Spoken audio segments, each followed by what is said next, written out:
こんにちは。ザ・ディープダイブへようこそ。よろしくお願いします。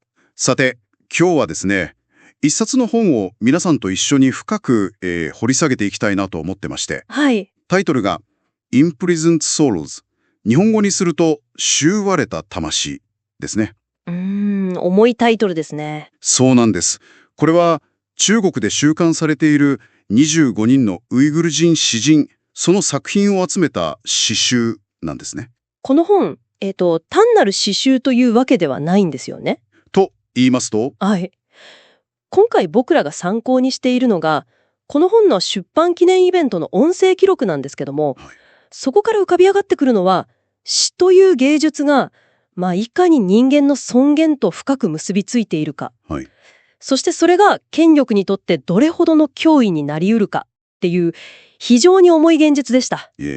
そして何より衝撃的なのが、この本を編纂した人物、編集者のアジズ・イサ・エル君氏、彼自身の物語です。ああ、そうでしたね。彼はこの詩集を作る過程で故郷の家族との連絡をもう完全に断たれてしまった。それどころか父親のお墓が破壊されたことさえ知らされたと。わあ。そんなもう想像を絶する状況で、なぜ彼はこの本を作らなければならなかったのか。今日の分析はまずそこから始めたいと思います。はい。これは単なる本の紹介じゃない。沈黙させられた声を本当に命がけで世界に届けようとした人々の、これは記録なんです。そのエル君氏がイベントで語っていたんですが、彼を突き動かしたのって、やっぱり彼らの詩的な声をより広い世界に届けなければならないっていうもう燃えるような使命感だったそうですね。使命感。ええ。ウイグルの知識人とか詩人が次々と姿を消していく中で、彼らの言葉を、その存在を、この世から消させてはいけないと。詩を書くという僕たちにとってはごく当たり前の表現行為が彼らを投獄する理由になった。この事実に彼は本当に打ちのめられたんですね。彼の作業っていうのが、その中国当局の厳しい情報統制をかいくぐりながら、すでに出版された本とか雑誌とか、あとはもうネットの海に散らばった情報を5年以上もかけて一つ一つ拾い集めるっていう。気の遠くなるような作業ですね。まるで考古学者のようですよね。失われた文明の欠落をつなぎ合わせて物語を再構築していくみたいな。しかもそれ自体が非常に大きな危険を伴う作業だった。そうなんです。彼の個人的な背景、例えば年寄りたお母さんとは中国の警察官の監視の下で彼の携帯電話を通して数回話せただけだったとか。そういう話を聞くとこのプロジェクトの重みがもう何倍にもなりますよね。なりますね。これはもう学術的なプロジェクトなんかじゃない。個人的な喪失感と歴史に対する責任感から生まれた彼の使命そのものだったんですね。英訳を担当したジョン・ファードン氏も、ここでの翻訳は一種の回収であり救出だって語ってました。回収であり救出。言葉を、そしてその言葉を生んだ魂を救い出す作業だったと。ではそもそもという話なんですが、なぜ彼らは投獄されなければならなかったのか。ここが一番の疑問じゃないですか。そうですね。イベントに登壇した世界ウイグル会議のドルクン・エーサ総裁が非常にシンプルに、そして力強くこう言っています。権威主義的な体制は何よりも作家を恐れると。ペンは剣よりも強しという言葉を思い出しますね。まさに。2014年以降、ウイグルの詩人、教授、編集者といったいわゆる言葉を紡ぐ人々がもう組織的に社会から消されていったと彼は指摘しています。組織的に。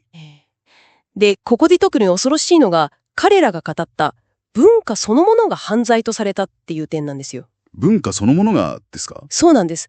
例えば、以前は政府が公認していたウイグル語の教科書があった。ごく普通の教科書ですよね。そうです。それがある日突然、いや、この内容は違法だとされて。後からですか？そう。しかも過去に遡って、その教科書の編集者たちが次々と逮捕されたというんです。ちょっと待ってください。それって、僕らが子供の頃に使っていた国語の教科書が20年経った今になって違法だって言われて、当時の編集者が逮捕されるみたいな話ですか？そういうことです。そんな理不尽な。これってもう単なる言論弾圧じゃないですよね。文化的なアイデンティティそのものを根こそぎ破壊しようとする行為です。なるほど。言語を話し手から切り離して文化そのものを危険なものだと認識させる。それが目的だったとエーサ氏は分析しています。ウイグル語を話すこと、ウイグルの文化を継承すること自体が、いつ犯罪とみなされてもおかしくないという、そういう恐怖を社会に植え付けるわけですね。そういうことなんです。うわぁ。その話を聞くと、別の登壇者、ジェニファー・ランガー博士が語っていたことがより重く響いてきますね。彼女は詩集に載ってる詩人たちの経歴の最後に、もうハンデをしたように、現在の状況や所在は不明と書かれていることに衝撃を受けたと。それがホロコーストで失われた彼女自身の家族に関する赤十字からの報告者の最後の言葉と全く同じだったそうなんです。その対比は強烈ですよね。これはどこか遠い国の文学の話なんかじゃなくて、歴史上繰り返されてきた悲劇のまさに現代における一例なのだと。そういうことですね。ランガー博士はメディアの関心が他の中東とかウクライナとかそういう国際紛争に集中する中で、ウイグルの人々が直面している現実が見過ごされて、さらなる深獄の層が作られていることにも警鐘を鳴らしていました。そんな絶望的な状況の中からこの一冊の本が生まれたわけですね。はい。この本を出版したハートフォードシャープレスの発行人、マラト・アキジャナ氏の話も非常に印象的でした。彼も。彼自身ウズベキスタン出身で、もともとは中央アジアの声を世界に届けたいっていう思いで出版社を立ち上げたそうですね。そうなんです。彼の原点は2004年にロンドンの書店を回った時、中央アジアからの本が一冊もなかったことへの衝撃だったと。へー。こんなに豊かな文学があるのに世界には全く届いていないと。この文化的な空白を埋めたいっていう、個人的な情熱が、これまで180人の作家の250以上の本を世に送り出す力になった。そしてこのインプリズムド・ソウルズもその延長線上にあると。そういうことです。彼が言っていた、今や誰でも自費出版できる時代だけど、出版社によるプロモーションがなければ、こういうデリケートな本は世に届きにくいっていう言葉には、なんか強い自負を感じましたね。まさに、彼はこの本を、社会への最高のクリスマスプレゼントかもしれない、世の目から隠されてきた何かを明らかにするからだとまで表現していますから。クリスマスプレゼントですか？商業的な成功以上に、その社会的な意義を何よりも重視してるんだなっていうのが伝わってきますよね。さて、ここまで背景を話してきましたが、肝心なのは詩そのものです。はい、もちろんです。一体どんな詩が収められているのか、反体制的な扇動的な言葉が並んでいるのかと思いきや、これがまた違うんですよね。そうなんですよ。編集者の奥様でご自身も大学教授のレイチェル・ハリス氏が非常に興味深い指摘をしていて、この詩集に収められているのは、むしろ愛の詩とか、ウイグル詩の伝統的なテーマである苦しみの表現、そして風刺に満ちていると。愛の詩で逮捕される？普通に考えると全く意味がわからないですよね。政治的なメッセージならまだしも。でもここが核心なんです。と言いますと？つまり、これは何を言ったかではなくて、誰が言ったかが問題にされているということなんですね。なるほど。ハリス氏が示唆しているのは、この弾圧がウイグル文化の声そのものになり得る知識人のエリート層を標的にしているということです。なるほど。個々の詩の内容が直接的な原因なのではなくて、文化的な影響力を持つ人物、人々を引きつけ、まとめ、鼓舞する力を持つ人々。その存在自体が体制にとっては脅威だとみなされているという。これはより深く恐ろしい話ですね。その通りです。だからこそ彼らの詩を読むことが重要になる。はい。ここで一つイベントで編集者のエルクン氏自身が朗読した詩を紹介させてください。ぜひ。作者はグルニサ・イミン氏。17年半もの刑を宣告された教師です。17年半。この名もなきと題された詩は、獄中から密に持ち出されたと言われています。獄中から。はい。こんな一節があります。私を思い出し悲しみに涙を流さないで。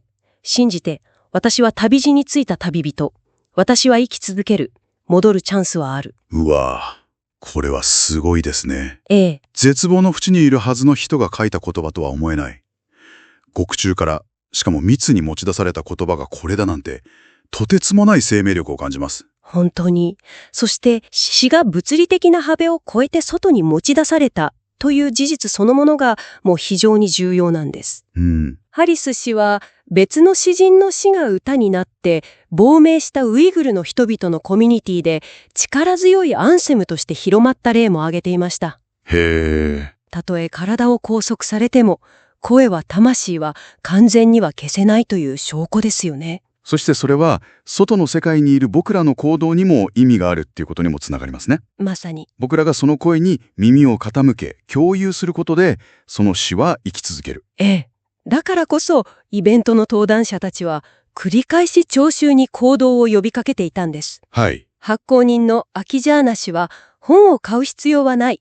この詩の写真を撮って明日誰かに転送するだけでも助けになるといい。ランガー博士は一般市民は無関心ではあってはならないと強く訴えました。忘却に対する抵抗、そして連帯の表明ですね。彼らの声と彼らが代表する文化が生き残るために私たちが証人になることが求められている。そういうことなんです。この詩集を読んで共有するという行為そのものが一つのメッセージになるわけです。さて、今日の話をそろそろまとめていきましょうか。はい。僕たちは沈黙させられた声を保存するという一人の編集者の命がけの使命から生まれた一冊の本を見てきました。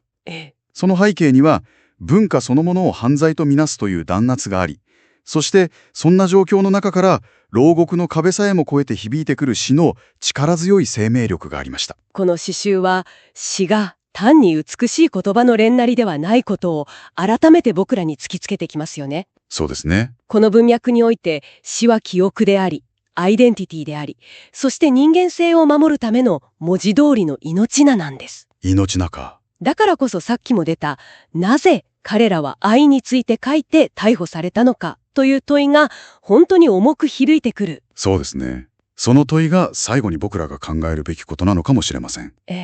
ある文化が持つごく自然な喜びや悲しみ、そして愛の表現がどの時点から政治的な行為とみなされてしまうのか。そして社会がその詩人たちを投獄するとき、それはその社会から一体何が失われようとしているのか。